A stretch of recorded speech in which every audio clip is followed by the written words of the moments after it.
നമസ്കാരം. വാർത്തകൾ വാസ്തവങ്ങളിലേക്ക് സ്വാഗതം. പ്രധാനപ്പെട്ട വാർത്തകൾ. ഇന്നലെ ഉണ്ടായതിൽ ഏറ്റവും പ്രധാനപ്പെട്ട വാർത്ത രണ്ട് വേദനാജനകങ്ങളായ വാർത്തകളാണ്. ഒന്ന്, നവജാത ശിശുക്കൾ വെന്തു മരിച്ചു. കിഴക്കൻ ഡൽഹിയിലാണ് ഈ ദുരന്തം ഉണ്ടായത്. കിഴക്കൻ ഡൽഹിയിൽ വിവേക് വിഹാറിലെ ഒരു സ്വകാര്യ ആശുപത്രിയിലുണ്ടായ തീപിടുത്തത്തിലാണ് 7 നവജാത ശിശുക്കൾ വെന്തു മരിച്ചത്. മിനിഞ്ഞാന്ന് രാത്രി, അതായത് ശനിയാഴ്ച രാത്രി 11:30-ഓടെയാണ് 2 നിലയിലുള്ള ആശുപത്രി കെട്ടിടത്തിന് തീപിടിച്ചത്. നാട്ടുകാരെത്തിയാണ് രക്ഷാപ്രവർത്തനം നടത്തി 5 കുട്ടികളെ രക്ഷിക്കാനായി. അതുകൊണ്ട് ഈസ്റ്റ് ഡൽഹിയിലെ ആശുപത്രിയിൽ വിദഗ്ധ ചികിത്സയിലാണ് ഈ 5 കുട്ടികൾ. സമീപത്തുള്ള 2 കടകളും ബാങ്കും ഭാഗികമായി കത്തി നശിച്ചു. ഈ ആശുപത്രിക്ക് ഈ ഗ്യാസ് സിലിണ്ടർ പൊട്ടിയാണ്, ഓക്സിജൻ സിലിണ്ടർ പൊട്ടിത്തെറിച്ചതാണ് അപകടത്തിന് കാരണം എന്നതാണ് നിഗമനം. ആശുപത്രിയുടെ ഉടമ ഡോക്ടർ നവീൻ കിച്ചിയെ പോലീസ് ഞായറാഴ്ച രാവിലെ അറസ്റ്റ് ചെയ്തു. ആശുപത്രിക്ക് ഔദ്യോഗികമായി വേണ്ട പല രേഖകളും ഉണ്ടായിരുന്നില്ല, നിയമപരമായി വേണ്ട പല രേഖകളും ഉണ്ടായിരുന്നില്ല. ആശുപത്രിക്ക് അഗ്നിരക്ഷാ ലൈസൻസ് അടക്കം ഇല്ലെന്നാണ് വിവരം. മജിസ്ട്രേറ്റ് തല അന്വേഷണം പ്രഖ്യാപിച്ചിട്ടുണ്ട്. ആശുപത്രിക്ക് അംഗീകാരമോ ലൈസൻസുകളോ ഇല്ലെന്ന് കണ്ടെത്തിയിട്ടും നടപടി ഉണ്ടായില്ല. ഇരകളുടെ ബന്ധുക്കൾക്ക് പ്രധാനമന്ത്രി 2 ലക്ഷം രൂപ നഷ്ടപരിഹാരം പ്രഖ്യാപിച്ചിട്ടുണ്ട്. ഇതാണ് ഒരു ദുരന്ത വാർത്ത. മറ്റൊരു ദുരന്ത വാർത്ത, കെട്ടിടത്തിന് ഒരു വാതിൽ സംഭരിച്ചു വെച്ചത് 3500 ലിറ്റർ ഇന്ധനം. ഗുജറാത്തിലെ രാജ്കോട്ടിൽ ഗെയിമിംഗ് സെന്ററിലുണ്ടായ തീപിടുത്തത്തിൽ മരിച്ചവരുടെ എണ്ണം 33ആയി. ഇരുമ്പ് തൂണുകളിൽ ഷീറ്റ് കൊണ്ട് നിർമ്മിച്ച കെട്ടിടം പൂർണ്ണമായും നിലം പൊത്തി. കെട്ടിട ഉടമയടക്കം 6 പേർക്കെതിരെ കേസെടുത്തു. 2 പേർ അറസ്റ്റിലായി. പരിക്കേറ്റ 9 പേരിൽ 6 പേർ ആശുപത്രി വിട്ടു. ഗെയിമിംഗ് സെന്ററിലെ വൻ സുരക്ഷാ വീഴ്ചയാണ് അപകടത്തിന്റെ വ്യാപ്തി വർദ്ധിപ്പിച്ചത്. ജനറേറ്ററുകൾക്കായി 2000 ലിറ്റർ ഡീസലും 1500 ലിറ്റർ പെട്രോളും സൂക്ഷിച്ചതും തീ ആളിപ്പടരുന്നതിന് കാരണമായി. കെട്ടിടത്തിന് ഒരു വാതിൽ മാത്രമേ ഉണ്ടായിരുന്നുള്ളൂ. അത് അപകടത്തിന്റെ വ്യാപ്തി വർദ്ധിപ്പിക്കുവാൻ വളരെയധികം കാരണമായി തീർന്നു. രക്ഷപ്പെടാൻ കഴിയാതെ കുട്ടികളടക്കമുള്ളവർ കുടുങ്ങിയതും ഇത് കാരണമാണ്. അതും വിനയായി മാറുകയാണ്. ഇത് രണ്ടുമാണ്, ഈ 2 ദുരന്ത വാർത്തകളോടെയാണ് ഇന്നത്തെ പ്രഭാതം നമുക്ക് ആരംഭിക്കുവാൻ കഴിയത് കേട്ടുകൊണ്ടാണ്. മറ്റ് ഒരു വാർത്ത കേരളത്തിൽ നിന്നുള്ളതുമാണ്. അതപ്പം വിശദമായി തന്നെ പറയേണ്ടുന്ന ഒരു വാർത്തയാണ്. അത് KSU ക്യാമ്പിലെ കൂട്ടത്തല്ലിനെ കുറിച്ച് ഇന്നലെ ചാനലുകളിലൊക്കെ വാർത്ത വന്നിരുന്നു. പക്ഷെ അത് പത്രങ്ങളൊക്കെ വളരെ ലാഘവത്തോടെ കൈകാര്യം ചെയ്യുന്നു എന്നതുകൊണ്ട് അതൊരു പ്രധാന വാർത്തയായി ആരും കാണില്ല. പക്ഷെ ഇത് ഏറ്റവും പ്രധാനപ്പെട്ട വാർത്ത അതാണ്. KSUവിൻ്റെ ക്യാമ്പിൽ കൂട്ടത്തല്ല് എന്നുള്ളത് അവിടെ നടന്ന മറ്റൊരു സംഭവത്തെ പ്രാധാന്യം കുറയ്ക്കുകയാണ്. മനോരമയുടെ മനോരമ.com ഓൺലൈനിൽ വാർത്ത കൊടുത്തിട്ടുണ്ട്. പക്ഷെ മനോരമ പത്രത്തിൻ്റെ പ്രധാന പേജിൽ ഇന്ന് എനിക്ക് ആ വാർത്ത എവിടെയും കണ്ടെടുക്കാനായിട്ട് കഴിഞ്ഞിട്ടില്ല. ഇനി ഉൾപേജുകളിൽ എവിടെയെങ്കിലും ഒറ്റ നോട്ടത്തിൽ അവിടെയും കണ്ടെത്താനായിട്ട് കഴിഞ്ഞിട്ടില്ല ഇതുവരെ. KSUവിൻ്റെ ദക്ഷിണ മേഖല ക്യാമ്പിൽ കൂട്ടത്തല്ല് ഉണ്ടാകുന്നതിന് മുമ്പ് നടന്ന DJ പാർട്ടി നടന്നു എന്നാണ് മനോരമ പറയുന്നത്. അതിനകത്ത് DJ പാർട്ടി എന്ന് പറയുമ്പോൾ മദ്യം വിളമ്പിയിട്ടുണ്ട്. പക്ഷെ മദ്യം വിളമ്പിയിരുന്നു എന്നുള്ളത് ഉറപ്പാണ്. പിന്നെ മറ്റൊരു പത്രത്തിൽ വാർത്തയിൽ വന്നത് മദ്യപിച്ചെത്തിയ നേതാക്കന്മാർ തമ്മിലുള്ള വാക്കുതർക്കമാണ്. മദ്യപിച്ചെത്തുകയല്ല, അവിടെ പുറത്ത് മദ്യവിതരണം ഉണ്ടായിരുന്നു. അതൊരു AICC നേതൃത്വത്തിലുള്ള ഒരു വനിതാ നേതാവിൻ്റെ ഉടമസ്ഥതയിലുള്ള കാറിലാണ് മദ്യം കൊണ്ടുവന്നത്. ആ ക്യാമ്പ് നടത്താൻ ചുമതലപ്പെട്ടിരുന്ന DCC ഭാരവാഹികളും ഒക്കെ ഉൾപ്പെടെയുള്ളവർ മദ്യം വിതരണം ചെയ്യുകയും ഒക്കെ ചെയ്തു. ഇതൊക്കെ ഇപ്പോൾ പുറത്ത് മാധ്യമങ്ങൾ മൂടി വച്ചിരിക്കുന്ന രഹസ്യങ്ങളാണ്. എന്നാൽ ദേശാഭിമാനിയിൽ അതിനെക്കുറിച്ചുള്ള വിശദമായ വാർത്ത കൊടുത്തിട്ടുണ്ട്. അവിടെ നടന്നത് ഈ DJ പാർട്ടി എന്നൊക്കെ ഓമനപ്പേരിട്ട് വിളിക്കുമ്പോൾ കള്ളു വിതരണമായി. ഈ കള്ള് വിതരണത്തെക്കുറിച്ച് ഇത്ര പ്രാധാന്യത്തോടെ പറയാൻ കാരണം മദ്യവർജനമല്ല മദ്യനിരോധനമാണ് വേണ്ടത് എന്ന് പറഞ്ഞുകൊണ്ട് ആക്രോശിക്കുന്ന നേതാക്കളാണ് കോൺഗ്രസിൽ മുഴുവൻ. അവരുടെ നേതൃത്വത്തിലേക്ക് വാർത്തെടുക്കുന്ന യുവാക്കളെ നേതൃത്വ നിരയിലേക്ക് വാർത്തെടുക്കുവാൻ വേണ്ടിയിട്ടാണ് ഈ ക്യാമ്പുകൾ സംഘടിപ്പിക്കുന്നത്. അവിടെയാണ് ഇത് നടന്നത് എന്ന് ഓർക്കുമ്പോഴാണ് ഈ വാർത്തയുടെ വ്യാപ്തിയും എന്തൊരു ദുരന്തമാണ് ആ പ്രസ്ഥാനത്തിനുള്ളിൽ സംഭവിച്ചുകൊണ്ടിരിക്കുന്നത്. വരാനിരിക്കുന്ന നേതാക്കന്മാർ എങ്ങനെ വാർത്തെടുക്കപ്പെടുന്നു. ഞാൻ മലയാള മനോരമ വാർത്തയില്ലെന്ന് പറഞ്ഞാലും കുഞ്ചുക്കുറുപ്പ് അതിനെക്കുറിച്ച് പറയുന്നുണ്ട്. കുഞ്ചുക്കുറുപ്പ് പറയുന്നു, അവിടെ പറയുന്നത് ഈ കള്ള് വിതരണത്തെക്കുറിച്ച് മറച്ചു വെച്ചിട്ടുണ്ടെങ്കിലും ഓൺലൈനിലുണ്ടായിരുന്നു, പക്ഷേ പ്രിന്റഡ് എഡിഷൻ ഇല്ല. പക്ഷെ പ്രിന്റഡ് എഡിഷനിൽ കുഞ്ചുക്കുറുപ്പിൽ ഒരു കാര്യം പറയുന്നുണ്ട്, കൂട്ടത്തല്ലിനെ കുറിച്ച് പറയുകയാണ്. അത് കുഞ്ചുക്കുറുപ്പിന്റെ പരാമർശം ഇതാണ്: നേതൃത്വ പരിശീലനമല്ലേ, അതൊരിക്കലും ഒഴിവാക്കാൻ പറ്റില്ല. എന്നുവെച്ചാൽ നേതാക്കന്മാർ തമ്മിൽ അടി ഉണ്ടാകണമെങ്കിൽ താഴേക്കിടയിൽ ഈ നേതൃപരിശീലനം ഉണ്ടായേ തീരൂ എന്ന് തന്നെയാണ് അത് ചൂണ്ടിക്കാണിക്കുന്നത്.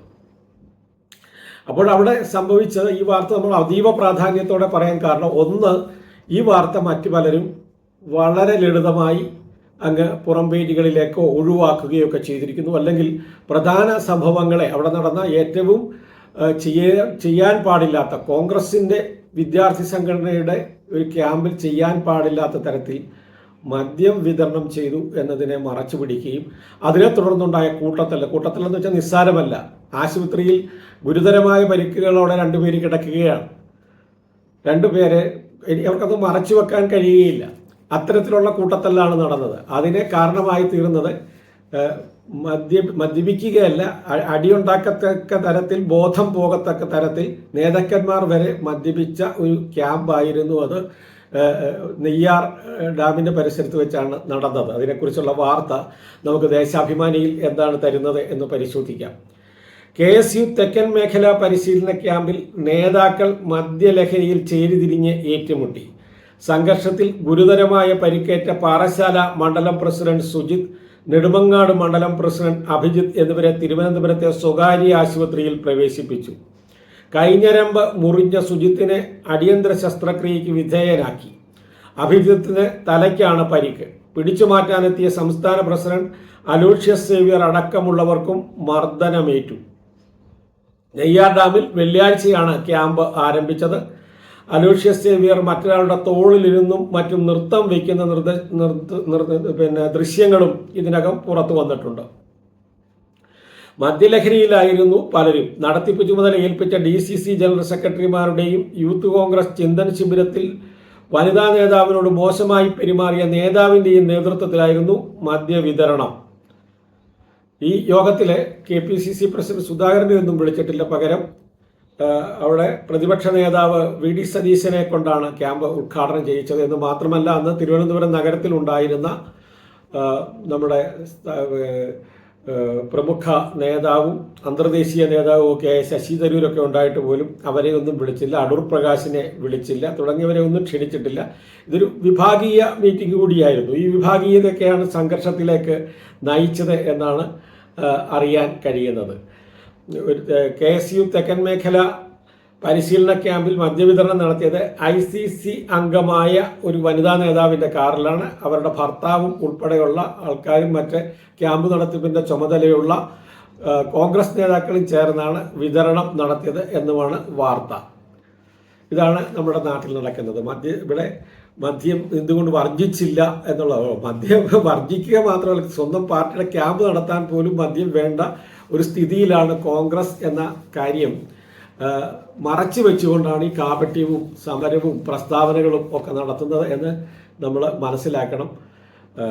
മറ്റേ കുറച്ച് വാർത്തകൾ കൂടി പ്രധാന പേജിൽ വായിച്ചുകൊണ്ട് ഇന്നത്തെ പ്രധാന വാർത്താ വായന നമുക്ക് അവസാനിപ്പിക്കാം.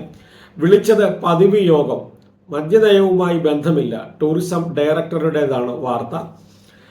പങ്കെടുത്തതെല്ലാം ഹോട്ടൽ ഉടമകളും ഹൗസ് ബോട്ട് ഉടമകളും ട്രാവൽ ഏജന്റുമാരും ഒക്കെ, വലിയ ഹോട്ടലിൻ്റെ ഉടമകളും ഒക്കെയാണ്. വിനോദസഞ്ചാര മേഖലയുടെ വികസനത്തിനായിട്ടുള്ള പതിവ് യോഗമാണ് കഴിഞ്ഞ ചൊവ്വാഴ്ച ടൂറിസം വകുപ്പ് വിളിച്ചതെന്നും മദ്യനയവുമായി ഇതിന് ബന്ധമില്ലെന്നും ടൂറിസം ഡയറക്ടറുടെ ചുമതലയുള്ള ശിഖ സുരേന്ദ്രൻ അറിയിച്ചു. നമ്മൾ നേരത്തെ പറഞ്ഞ ഹൗസ് ബോട്ട് ഉടമകൾ, ട്രാവൽ ഏജന്റുമാർ, ഹോട്ടൽ ഉടമകൾ, ഈവന്റ് മാനേജ്മെന്റുമാർ എന്നിവരാണ് അതിൽ പങ്കെടുത്തത്.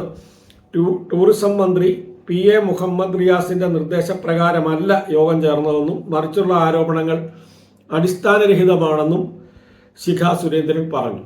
ഇത് പതിവ് യോഗമാണ് നടന്നത്. യോഗം മന്ത്രി പങ്കെടുക്കേണ്ടതോ അറിയിക്കേണ്ടതൊന്നുമല്ല, പതിവ് സാധാരണ യോഗം പോലെയാണ്. സാധാരണ ഇവരുടെയൊക്കെ എന്തൊക്കെയാണ് പ്രശ്നങ്ങൾ ഈ മേഖലയിൽ നിന്നുള്ളത് അറിയാനായിട്ടുള്ള യോഗമാണ്. അതിൽ തീർച്ചയായും സർക്കാരിൻ്റെ മദ്യനയവും ചർച്ച ചെയ്യപ്പെടും. കാരണം ഡ്രൈ ഡേ ഒക്കെ ടൂറിസത്തെ വളരെയധികം ബാധിക്കുന്നതാണ്. 1-ാം തീയതി ഇവിടേക്ക് ഉള്ള ടൂറിസ്റ്റുകളുടെ പ്രാദേശികമായ തിരക്ക് വളരെ കുറവായിരിക്കും. പ്രാദേശികമായ പ്രദേശങ്ങളിൽ എത്തിച്ചേരുന്ന ടൂറിസ്റ്റുകൾ വളരെ കുറവായിരിക്കും.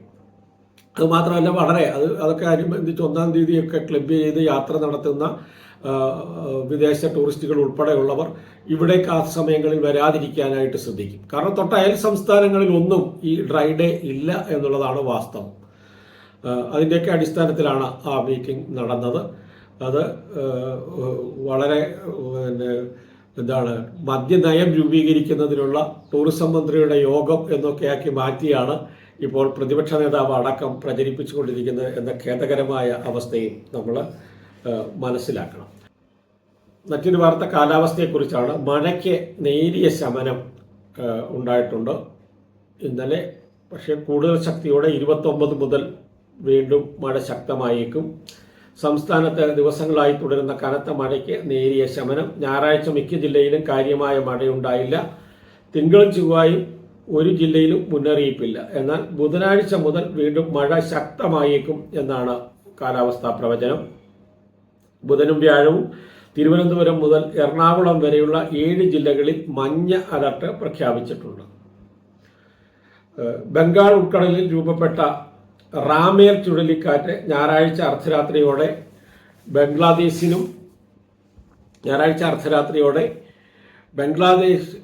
ബംഗ്ലാദേശിനും പശ്ചിമ ബംഗാളിനുമിടയിലുള്ള തീരമേഖലകളിൽ കര തൊടുമെന്ന് കേന്ദ്ര കാലാവസ്ഥാ വകുപ്പ് അറിയിച്ചിട്ടുണ്ട്. അത് കാരണം ശക്തമായ കാറ്റിനും മഴയ്ക്കും ഉള്ള സാധ്യതയുണ്ട് എന്നും വാർത്ത പറയുന്നു.